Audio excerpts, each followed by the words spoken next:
Welcome to Tenor Tech, where I solve the problems you didn't even know you had.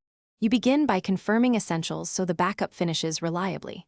Plug the phone into power and Wi-Fi, sign into your primary Google account, and open Settings System Backup. Once done, enable Google Backup for app data, call history, contacts, and SMS. Make sure you have enough cloud storage or add a drive.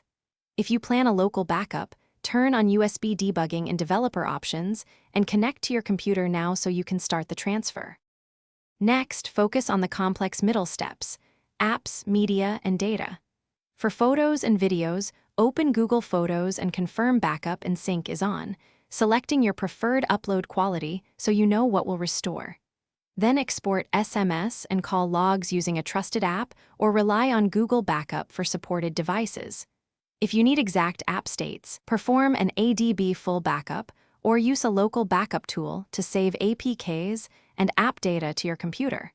This preserves settings you'll want after reset. Finally, verify everything before you reset. You should review cloud folders, confirm timestamps, and open a few backed up files to ensure integrity.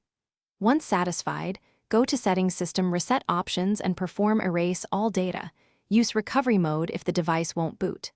After reset, sign back into your Google account and restore from backups during setup. If something doesn't restore, make sure account sync and Wi-Fi are active. Then retry the restore and check local files. Contact support only if issues persist. Thanks for watching. Subscribe to keep your life in tune.